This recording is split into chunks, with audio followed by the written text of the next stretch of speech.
Primero quisiera dar un poco de contexto y motivación para este proyecto.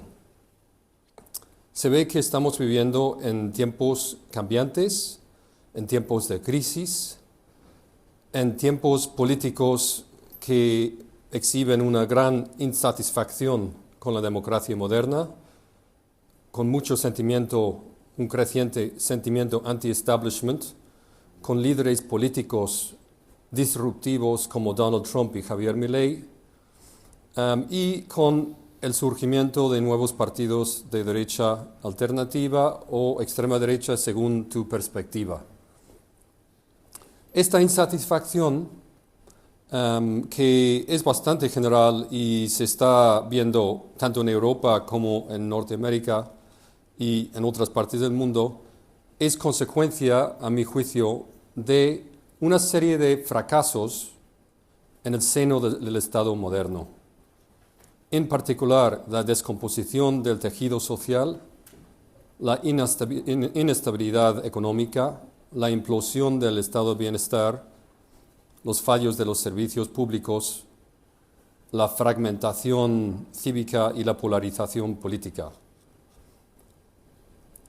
Este libro que he repartido un poco para que le echen un vistazo, este libro ofrece un diagnóstico histórico e institucional de estos fracasos, trazándolos a la confianza excesiva que se ha depositado en las instituciones estatales como fuente de orden y bienestar en las sociedades modernas. Propongo una visión alternativa del orden político basada en una interpretación del federalismo compatible con las demandas razonables de autogobierno de la sociedad civil. La estructura de la presentación será la siguiente. Empezamos viendo brevemente la infraestructura plural del bien humano y su dependencia del autogobierno corporativo. Segundo, vemos brevemente el relato del Estado soberano y sus raíces absolutistas. Tercero, veremos los efectos patológicos de los estados basados en concepciones de orden soberanistas democráticas. Y cuarto, y por último, una alternativa radical que voy a esbozar aquí, que se llama la República Policéntrica.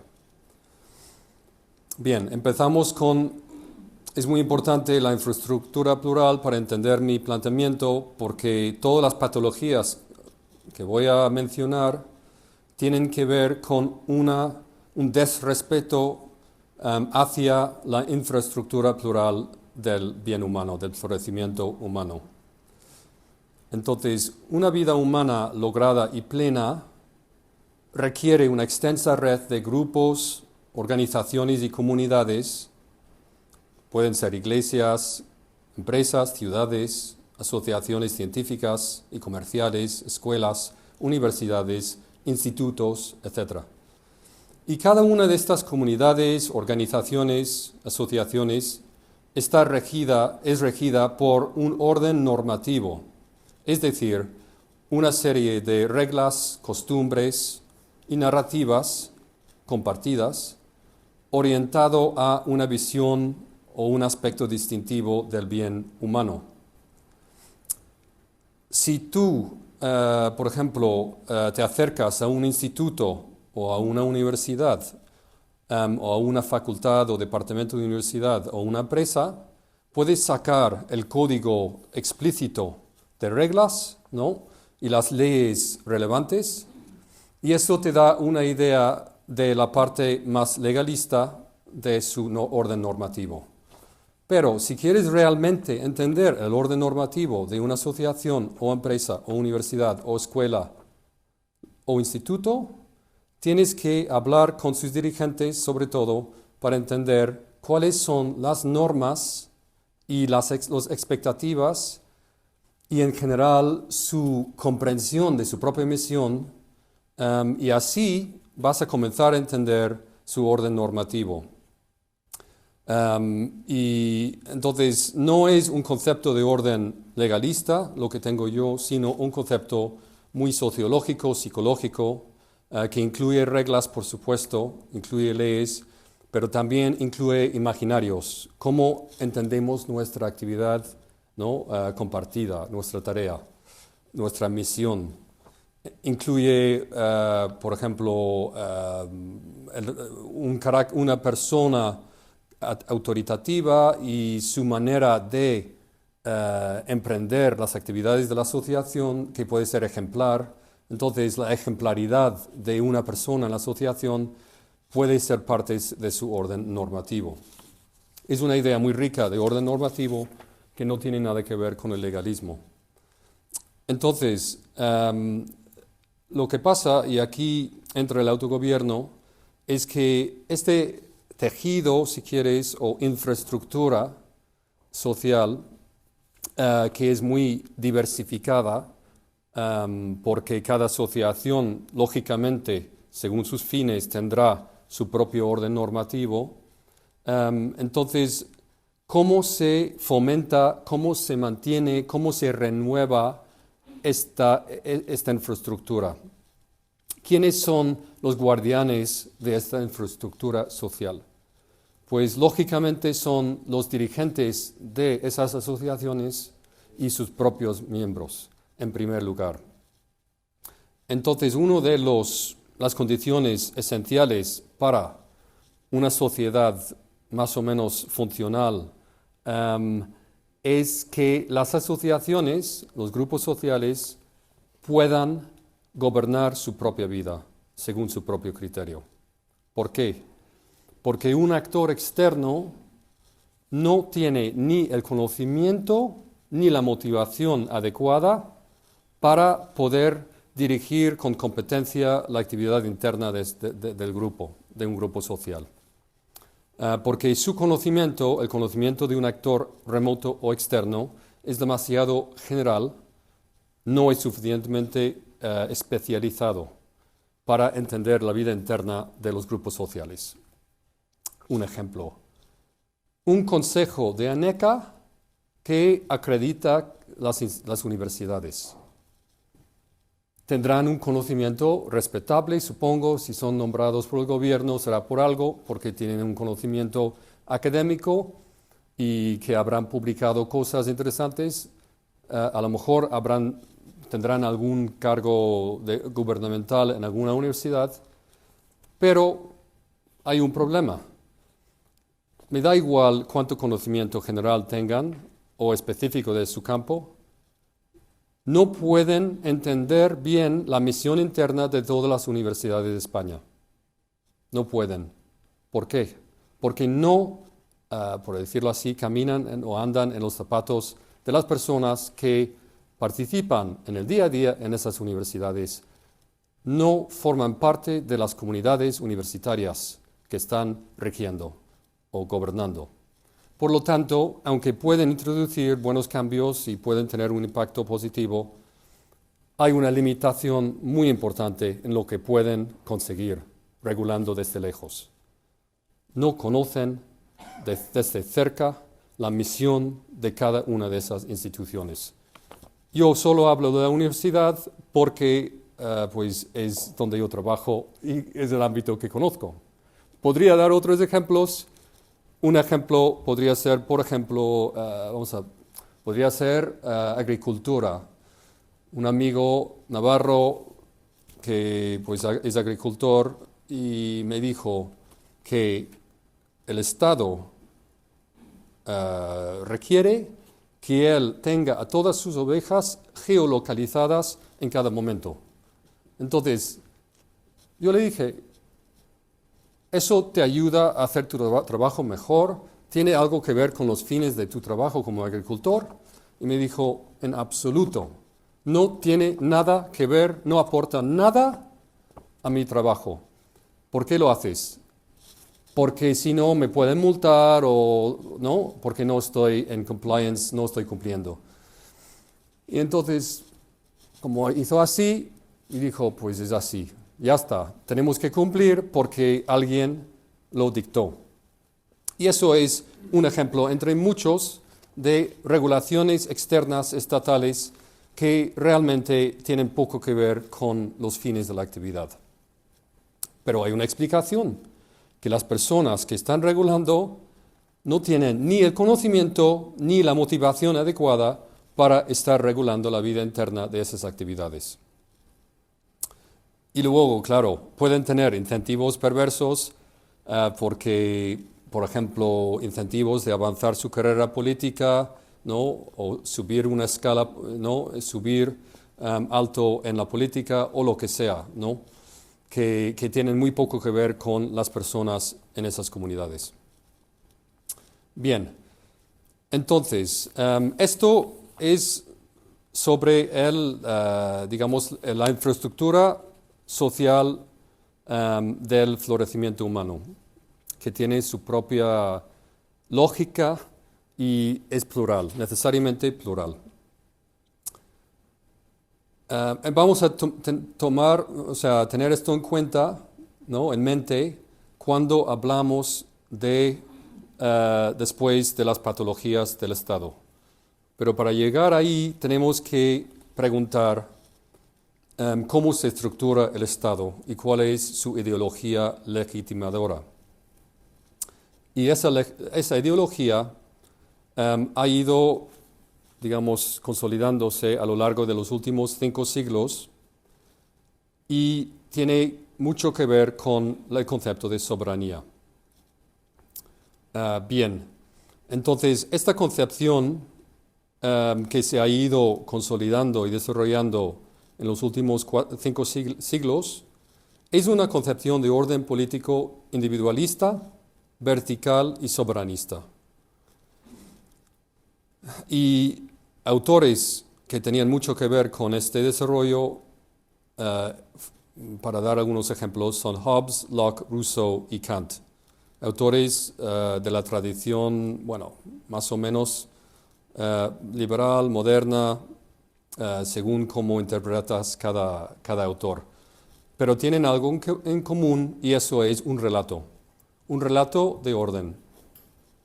Y este relato dice que las personas, los individuos, forman un contrato social y a través de ese contrato autorizan un gobierno soberano o un Estado para regir sus vidas, para introducir orden a la sociedad, sobre todo para proteger su seguridad y de alguna forma salvaguardar el bien público. Bien, y esta visión tiene raíces absolutistas. Eso puede ser un poco chocante para algunas personas porque piensan que el contrato social es liberador, que justo es lo que libera a los individuos para autorizar y legitimar el gobierno. Pero cuando ves algunos aspectos estructurales de ese contrato, vas a ver un poco de ADN absolutista. Y eso es lo que yo propongo aquí. Primero, ¿qué es el absolutismo?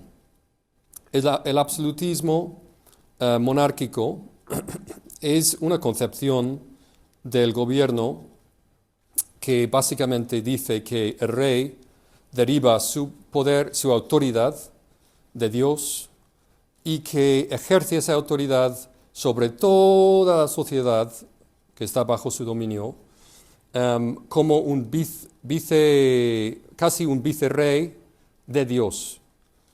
Y es mejor citar a un rey para dar la idea de lo que es absolutismo. El rey Jaime I de Inglaterra, hablando ante el Parlamento inglés el 21 de marzo de 1609. Entonces, como dicen, abrochar los cinturones, porque esto es un poco extremo lo que vais a escuchar. Dice esto, cito: el estado de monarquía es la cosa más suprema sobre la tierra, porque los reyes no solo son los lugartenientes de Dios en la tierra y se sientan en el trono de Dios, sino que incluso por Dios mismo son llamados dioses, Los reyes son justamente llamados dioses porque ejercen una manera o semejanza del poder divino sobre la tierra. Porque si consideras los atributos de Dios, verás cómo coinciden en la persona de un rey.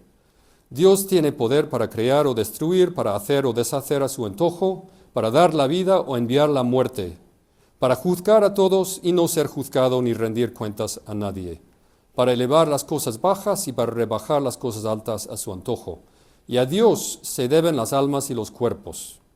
Y el mismo poder tienen los reyes, hacen y deshacen a sus súbditos, tienen poder de levantar y derribar, de vida y de muerte, jueces sobre todos sus súbditos y en todas las causas.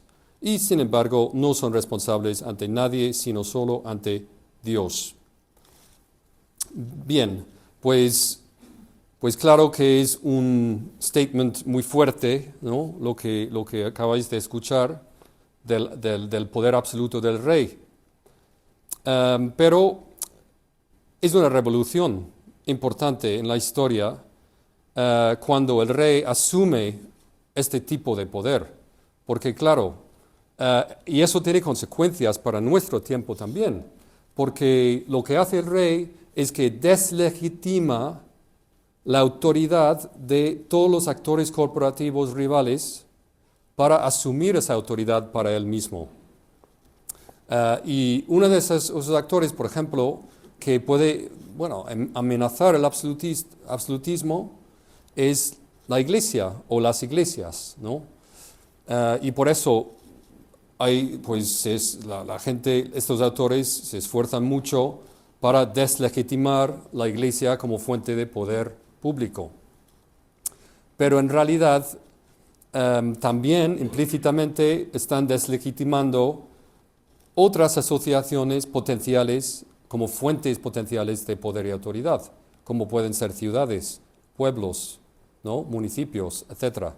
Porque cuando lees el contrato social no nos dice nada del municipalismo. O sea, no nos dice nada de las comunidades pequeñas. Nos dice que los individuos de un territorio otorgan su poder y autoridad a un soberano, un gobierno soberano. Entonces, no dice nada de la pluralidad de poderes, autoridades en la sociedad, no dice nada del federalismo, no dice nada de la descentralización de poder, sino que conforma una sociedad política unida, unificada, bajo un soberano, un poder soberano. Entonces, digamos que esta noción absolutista de poder político, en que hay un poder, una autoridad general sobre la sociedad y general y suprema sobre la sociedad en las manos del rey, se va a traducir a la democracia moderna bajo otro aspecto, porque ya no es absolutismo, pero digamos que sí que es un poder general y supremo que se va a meter depositar en el Parlamento democrático. Entonces el Parlamento democrático va a asumir los poderes del rey, ¿no? Que son poderes absolutos, y va a poner unas restricciones constitucionales, va a poner una constitución para limitar esos poderes, ¿vale? Y eso se llama constitucionalismo. Bien, pero ¿qué pasa? Como el relato de legitimidad democrática se basa en un contrato social entre individuos, se deja de lado los derechos y prerrogativas de las corporaciones. Entonces, lo que tenemos es una transferencia de poder soberano del rey que se va a domesticar a través de una constitución, pero se va a dejar de lado, se va a minimizar las prerrogativas y derechos corporativos. ¿Sí? Entonces, en ese sentido, hay un aplanamiento, un allanamiento del paisaje social que ya se ha puesto en marcha a través del absolutismo, pero no es que la democracia haya restituido derechos corporativos, sino que ha puesto en marcha una concepción radicalmente individualista del orden social, en que hay un gobierno que manda, pero limitado por una constitución. Sí, hay una limitación constitucional.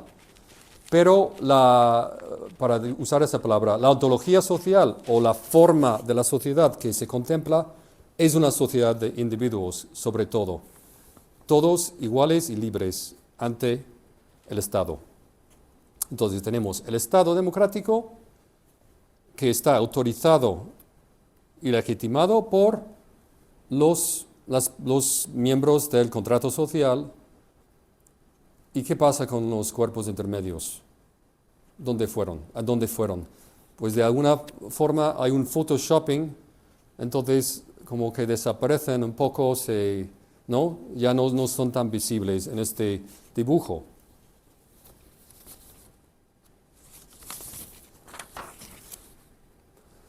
Bien, entonces a la luz de esta transformación democrática, llegamos a las patologías del Estado, que tiene una narrativa o un relato de legitimidad que es soberanista, porque aun siendo un Estado constitucional, sí que reclama una forma de poder general y suprema sobre la sociedad. Y este paradigma de poder o de orden político es muy problemático para el desarrollo humano y social, ya que genera una presunción a favor de la autoridad suprema del Estado que pone en peligro la autonomía razonable de las asociaciones no estatales, sean estas territoriales como municipios, sean no territoriales como pueden ser empresas o universidades. ¿De dónde viene esta amenaza? ¿Por qué un Estado soberano representa una amenaza tan grande para la vida asociativa? Pues para entender este punto, yo creo que, pues sí, pensemos en lo que es soberanía y cuál es su sentido operativo. Es un concepto inestable y expansivo. Porque si un gobierno tiene la responsabilidad suprema de velar por el interés público, encuentra un pretexto ideológico para suprimir las prerrogativas de asociaciones rivales y expandir su propio poder. Porque todas las funciones que caen bajo el Estado, a su cargo, son funciones bastante generales y bastante, pues que se pueden interpretar de manera expansiva o de manera muy restrictiva. Algunos ejemplos: defensa colectiva, seguridad nacional, coordinación del comercio, sanidad pública, educación. Entonces, un actor presuntamente soberano, ¿no? Cuando le asignamos estas funciones, lógicamente yo creo que es, por la naturaleza humana, una persona que tiene poder tenderá a interpretar su poder, sus funciones de manera expansiva, porque le interesa tener más poder y no menos poder. Entonces es justo lo que ha pasado, ¿no? Históricamente, el Estado soberano, armado con la ideología soberanista, que es el actor que vela por el bien público y tiene una posición privilegiada por velar por el bien público, pues ha ido consolidando su poder, aumentando su poder a lo largo de los siglos. Y digamos que el siglo XX ha disparado el nivel de poder estatal, sobre todo en el estado administrativo, ¿no? Y el crecimiento del estado de bienestar y el estado administrativo. Voy a dar algún ejemplo para que entendáis el punto mejor. Seguridad nacional. Seguridad nacional, ¿qué quiere decir? tener una fuerza policial o quiere decir vigilar a los ciudadanos en todo momento a través de sus medios sociales, sus posts en X o en Facebook para ver sus actividades, asegurar que no son terroristas. Pues claro, uno puede ofrecer una justificación para un nivel de vigilancia muy, muy alto. ¿Por qué? Porque esa función es discutible. Y claro, al final el oficial público pues tenderá a interpretar su rol de manera expansiva, ¿no? Esto es un poco el punto.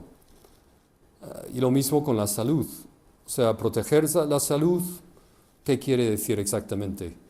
Quiere decir garantizar que no nos pongamos en peligro, manejar el riesgo de parte del ciudadano, escoger de parte del ciudadano cuál es el mejor camino para manejar sus riesgos de salud, obligar al ciudadano a vacunarse porque es por el bien común, para proteger, siempre para proteger.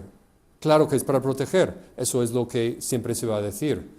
Pero en último término, ¿dónde está el límite de la protección? ¿Dónde queda ese límite? ¿En qué punto ya nos dejan de obligar a hacer cosas? Simplemente es flexible.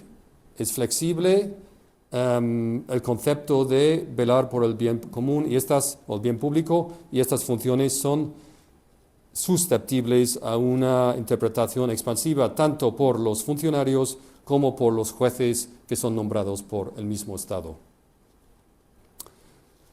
Entonces, cuando el Estado soberano utiliza sus poderes fiscales, financieros y regulatorios para influir en el orden interno de grupos y comunidades dentro de su jurisdicción, tiende a colonizar y homogeneizar sus órdenes normativos con las prioridades del gobierno de turno. Ya he hablado de las universidades, sistema de acreditación, ¿no?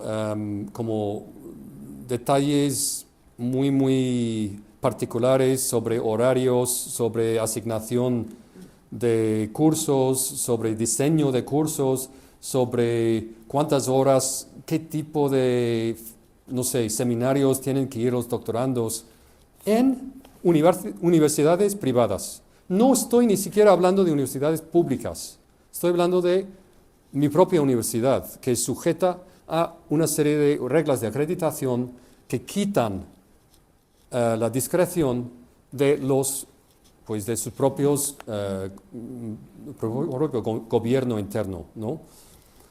Bien, entonces llegamos a la última parte, que es que a la luz de este concepto soberanista, ¿no? Y expansivo, inherentemente expansivo del poder político, que tiene efectos homogeneizantes y sobre la sociedad y que incapacita, tiene un efecto incapacitante sobre las asociaciones y su capacidad de promover sus propios fines. A la luz de estas patologías, la cuestión es, ¿existe alguna alternativa a este Estado soberano central? Y yo sostengo que sí.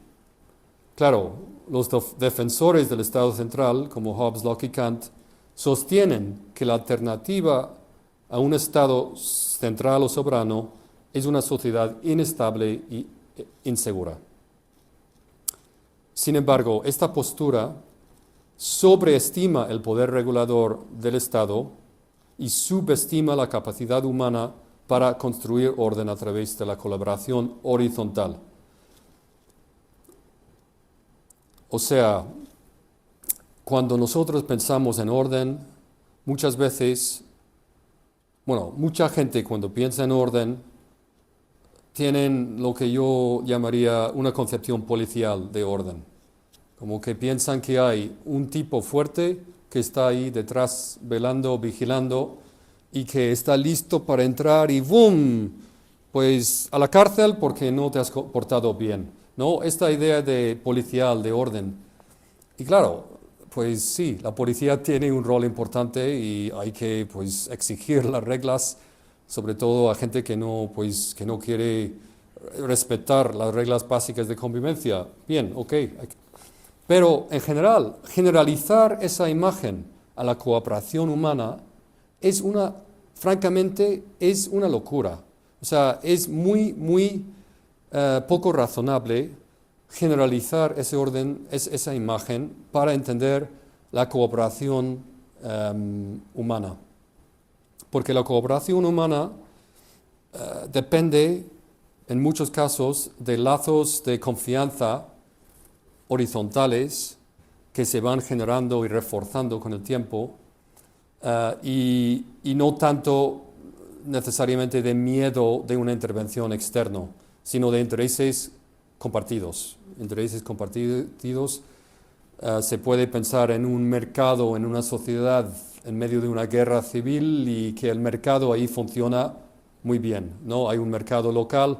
No estoy diciendo que igual en cuanto al supply chain, a lo mejor no le llegan todo lo que tiene que llegar, pero internamente ese mercado pues puede funcionar bien. Y los Ostrom, Eleanor y Vincent Ostrom, que son economistas institucionales,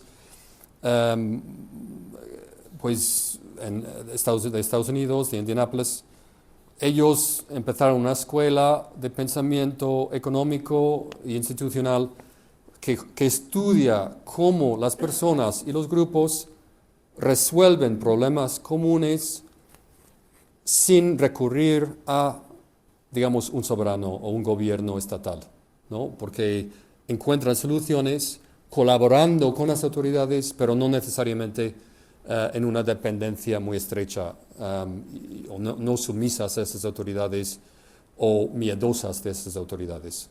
Entonces tienen ejemplos de pues, todo tipo de ejemplo, manejo de agua, ¿no? Entonces, cómo se reparte una base de agua entre comunidades contiguas, ¿no?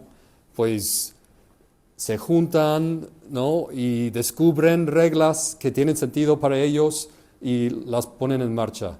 Y entonces tienen incentivos que ellos explican muy bien para cumplir con las normas. Es una especie de interés mutuo. Y bueno, no voy a profundizar en eso, solo para decir que tenemos que alejarnos de esta imagen policial de orden y darnos cuenta de que el orden puede surgir entre personas libres de manera bastante voluntaria. Y sí, bien, entonces Hayek tiene la idea de orden espontáneo que creo que tiene un valor solo para entender que pueden surgir normas o reglas relevantes. Él llama normas impersonales, ¿no? Impersonales, sin la agencia de un actor concreto, particular, ¿no? Puede ser algo que es lógico, que más o menos tiene sentido y es funcional. Entonces surgen ciertas normas, reglas, expectativas en una comunidad. Y son útiles, ¿no? Y eso es otro ejemplo de un orden no soberano. Bien. Entonces, la alternativa que propongo, de alguna forma, es coherente con estas corrientes de los Ostrom, por ejemplo, en el sentido que yo abogo por una forma de orden bastante horizontal, y es, sí, una coordinación política policéntrica, suelta, y ejemplos históricos para concretar un poco. Podría ser la Liga Hanseática, que floreció entre los siglos XIII y XV, y la Confederación Suiza, que se consolidó en el siglo XIV. La Liga Hanseática fue unos mercaderes, creo, se dice mercaderes, sí, que les interesaba una colaboración entre los municipios o ciudades, sobre todo eran ciudades en la costa, en puertos, y que querían, digamos, promover o fomentar un mercado común, ¿no? Y también defensa común. Defensa era muy importante para ellos. Una alianza militar y económica, ¿no? O comercial. ¿Qué pasa? No había un Estado, sino una liga de ciudades, ¿no? Había una asamblea periódica en una de las ciudades donde iban los delegados. Pero lo que nosotros ya entendemos por Estado no había en esa situación, no había. Y simplemente sirve para ilustrar la posibilidad de una forma de cooperación en ausencia de un Estado central, ¿no? Bien, entonces, pues ya llegamos a las características principales. Voy a ver la hora porque no sé cómo.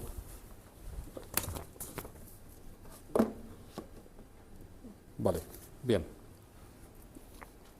Las características principales de la República Policéntrica. Primero, se fundamenta en la idea del fidus. Fidus es pacto, en latín, un pacto voluntario entre personas y grupos para establecer un gobierno que respete la identidad, integridad y dignidad de sus miembros, no solo sus miembros individuales, sino corporativos. Y esos miembros pueden ser tanto, o sea, se entiende históricamente a través de un lente pues, territorial, pero puede incluir también miembros no territoriales, como pueden ser empresas, iglesias, universidades, pueden incorporarse dentro del fidus. Y funciona mediante la delegación ascendente de poderes, desde las asociaciones locales, que incluyen municipios, hacia gobiernos interasociativos, generando una federación multinivel. En la República Policéntrica se otorga un papel central a la autorregulación de grupos y organizaciones no territoriales, que también tienen representación política. Pero a la luz de todo lo que hemos comentado de la importancia del autogobierno para un funcionamiento correcto de las asociaciones, tiene sentido dar prioridad a la autorregulación, ¿no? Autorregulación corporativa. Entonces, esta república se rige por normas y costumbres consensuadas y emergentes, tanto escritas como no escritas, y también por acuerdos contractuales ad hoc. La Constitución General de la República tendría que garantizar derechos fundamentales como la propiedad, la libertad de movimiento y la integridad física. Uno de sus principios básicos es la movilidad. Y esto, para que funcione bien, tiene que garantizarse la movilidad interregional, porque así se pone en marcha un mecanismo que se llama votar con sus pies, ¿no? Que algunos habrán escuchado eso, ¿no? Votar con sus pies, pues tú no te gusta cómo se vive en Navarra o el sistema fiscal te parece agobiante, te vas a otra región de España, donde te parece más interesante, más, ¿no? Mejor para tu familia, para tu empresa. En España, bueno, como alguien me comentaba antes, es un sistema policéntrico disfuncional. Se podría decir que no funciona bien. Pero bueno, eso es otra historia larga que no voy a entrar ahí. Pero bueno, de manera muy incompleta y muy insatisfactoria, hay un poquito de competencia entre regiones. Por ejemplo, Navarra antes se supone que tenía un sistema fiscal muy atractivo para empresas y ahora ya no tanto. Pero bueno, eso es un poco la idea, pero ya tomarlo en serio y plasmarlo bien en un sistema federal. Sí. Hay otro aspecto que es importante, que es el control fiscal sobre los impuestos, que fluye desde abajo hacia arriba. ¿Y cómo funciona? Bueno, uno de los mecanismos es simplemente asignar un poder fiscal mucho mayor al gobierno local, y mucho menor al gobierno nacional, como puede ser el caso de Suiza, ¿no? Suiza tiene un sistema fiscal mucho más en que se pone en valor mucho más, digamos, los cantones y las ciudades. Y el pequeño hermano es el gobierno federal, ¿no? En el sistema fiscal. Y aquí en España es todo lo contrario. Bien, y los bonos fiscales también es muy útil. Creo que es una idea muy, muy interesante en que cada uno de nosotros tendríamos un crédito fiscal, ¿no? Un crédito que tenemos que pagar, sí, ¿vale? O sea, es una parte de nuestros impuestos, no hay escape, entonces se resuelve el problema del free rider, pero tú puedes destinar ese crédito a un servicio que tú quieras pagar. Por ejemplo, un servicio de salud, tú escoges un hospital, o un servicio de colegio, tú escoges el colegio o la universidad o lo que sea, lo que pensamos que sea importante financiar obligatoriamente, ¿no? Sí. Y hay ciertas funciones que el gobierno territorial tendría que, tendría que cumplir por razones prácticas, que no es posible hacerlo bien desde la sociedad civil. Y algunos ejemplos serían representación colectiva de la región, regulación de la inmigración, financiamiento de bienes públicos no excluibles, como la seguridad de las calles o acceso a hospitales, no excluibles o moralmente o desde el punto de vista pragmático. O sea, al nivel pragmático se puede excluir a la gente de hospitales, pero mucha gente no quiere hacer eso, piensa que no es responsable. Entonces, bueno, vamos a financiarlo obligatoriamente. Coordinación de planificación urbana, administración de funciones policiales. Hay varias funciones que yo no veo como una entidad privada puede hacerlo, ¿no? Entonces, para concluir, la república policéntrica, no he hablado tanto de res pública, ¿no? Entonces, res pública, cosa común. Es res pública o república en dos sentidos. Primero, porque es un logro común, deseado y gozado por todos los ciudadanos de forma libre y voluntaria, no meramente por coacción o mandato central.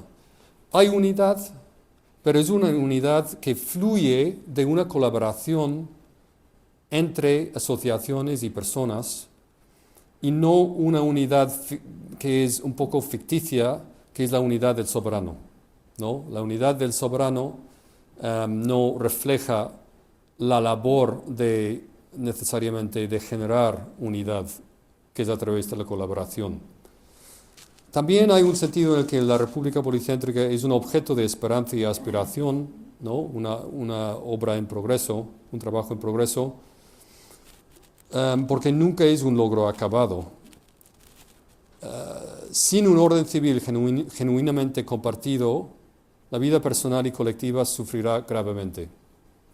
Esto puede ocurrir porque la cooperación se vuelve costosa y peligrosa, o porque el gobierno es cooptado por una clase oligárquica y se torna cada vez más iliberal, partidista y coercitiva. Coercitiva, sí. Entonces, este punto es importante, que la República Policéntrica, esta forma de federalismo introduce muchos contrapesos al poder central para que un poder central no pueda monopolizar las finanzas públicas, los impuestos, etcétera, etcétera. Las regulaciones. No puede porque tiene el contrapeso de los gobiernos regionales, municipales, etcétera. Y también las asociaciones de la sociedad civil, que también tendrían su propio poder garantizado de alguna forma legal. Pues así lo dejo ahí. Gracias.